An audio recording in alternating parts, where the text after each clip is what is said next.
नमस्कार, मैं एसके सिंह। आप देख रहे हैं स्नान बिहार न्यूज चैनल।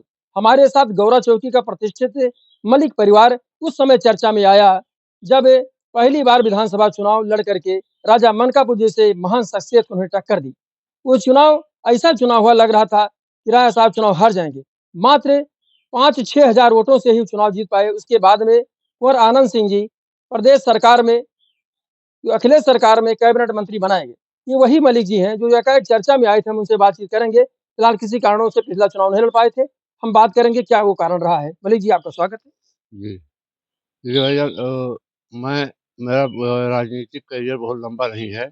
मैं 2010 से जो है राजनीति में आया हूँ और उसके बाद मैं जिला पंचायत लड़ा, चुनाव जीता। फिर मेरी पत्नी जो है प्रमुखी रही, तो वो 2 वोटों से हारी मात्र। ये उसके गौरा बाद चौकी से लड़ी, हाँ, हाँ। 2 वोटों से हारी। जी, जी, 2 वोटों से। उसके बाद मैं अचानक आ गया चुनाव में, असेंबली चुनाव में। तो 2012 में मुझे कांग्रेस से टिकट मिला। मैं मात्र 5200 वोटों से जो है महान शख्सियत राजा मनकापुर के सामने मैं मात्र 5200 वोट से हारा। मैं जनता को धन्यवाद देता हूँ कि मेरे साथ खड़ी थी। बात तो हाँ, सही है कि एक तरफ राजनीति का चाणक्य, एक तरफ एक नौसिखिया। जी। मैं अपने जनता को धन्यवाद देता हूँ कि वो लोग मेरे साथ खड़े रहे और आज भी वो लोग मेरे साथ खड़े हैं और वही ताकत आज भी हमारे पास बरकरार है और उसी को लेके मैं फिर चुनाव में जो है आऊँगा। आया 2017 में, तो मात्र 38,000 वोट हमको मिला। भाजपा जीती। बीएसपी से लड़े थे आप। जी, 20-30 में चुनाव रहा, भाजपा जीत गई। जी। उसके बाद 22 में मैं प्रयास करता रहा, अंततः मुझको टिकट नहीं मिल पाया। सपा से लड़ना चाहते थे ना। सपा से मैं चुनाव लड़ना चाहता, टिकट नहीं मिल पाया। मैं प्रत्याशी जो आए थे संजय विद्यार्थी करके, उनके साथ तन-मन से था और पीछे भी जो भी लोकसभा चुनाव हुआ उसमें भी ईमानदारी से था और आज भी हूँ और आगे जब तक जीवन है तब तक मैं ईमानदारी पे ही रहूँगा। अब की बार फिर प्रयास कर रहा हूँ। समाजवादी से। जी, समाजवादी से ये हमें मिला टिकट और भाग्य ने साथ दिया तो मैं चुनाव लड़ूँगा और बाकी नतीजा जनता के हाथ में है। जो भी फल देगी मैं उसका स्वीकार तो करूँगा। इस बार आप चुनाव लड़ने का मन बना चुके हैं। इस बार चुनाव लड़ना है। हाँ। हाँ, सही है। वो पथ क्या, पथिक कुशलता क्या, वो पथ क्या, पथिक कुशलता क्या, जिस पथ पर बिखरे सूल न हो, नाविक की धैर्य परीक्षा क्या, जब धारा ही प्रतिकूल न हो। बहुत सही आपने कहा कि सामान्य परिस्थितियों में तो हर आदमी रास्ता बना लेता है।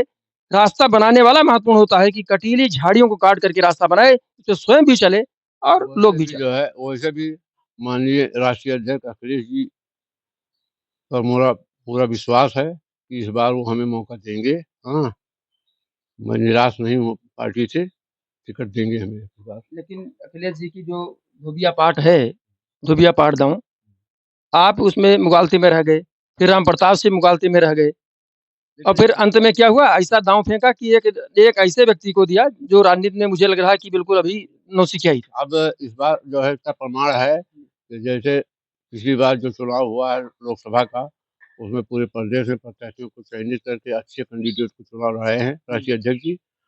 भले ही हार हुई है, लेकिन जो भी प्रत्याशी उतारे गए थे पूरे प्रदेश में अच्छे लोग उतारे गए थे और इस बार भी माननीय राष्ट्रीय अध्यक्ष बहुत सोच विचार करके ही टिकट देंगे। जो भी जिता वो कैंडिडेट होगा उसी देंगे ताकि हमारी सरकार बन सके। आपकी बातों को देख के लगा कि मैं चुनाव लड़ूंगा। वो हार में क्या, जीत में किंचित नहीं भयभीत में, हार में क्या, जीत में किंचित नहीं भयभीत में, कर्तव्य पथ पर जो मिला यह भी सही वो भी सही।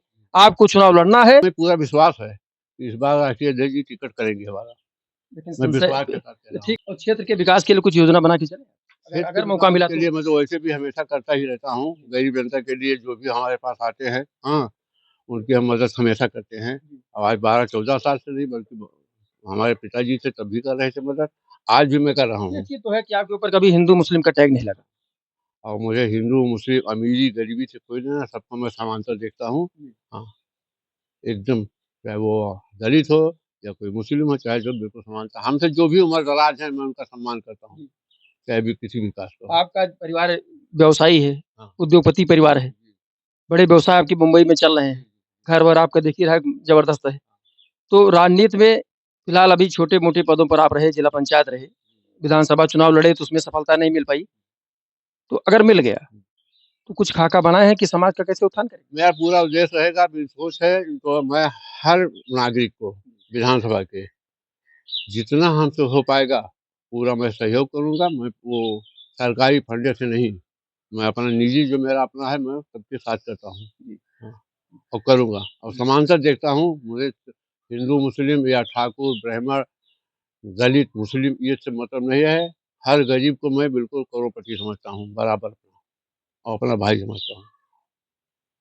तभी तो विवेकानंद ने कहा था कि गरीब में ही भगवान बसते हैं। उन्होंने हर मंदिर के मठाधीशों को पत्र लिखा था कि अगर आप भगवान के भोग में 100 रुपया लगाते हो, तो आप उसको 99 घटा के 1 रुपया करो। 99 रुपया गरीबों की सेवा में लगाओ, क्योंकि गरीब ही भगवान है। गरीब ही भगवान है।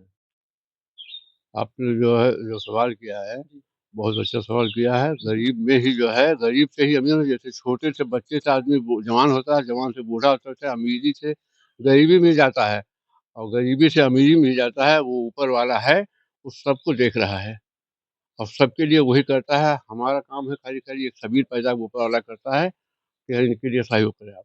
तमाम ऐसे बड़े लोग आते हैं जो सत्ता पहुँचते हैं तो गरीबों का शोषण करते हैं। तो रहीमन आए गरीब की हर्षों सहा न जाए, मरी खाल की सांसों सार भस्म हो जाए। अगर आप गरीबों को सताएंगे तो मैं उस विचार करने में हर गरीब के साथ हूँ और हमेशा रहा हूँ, रहूंगा जब तक जीवन मेरा है।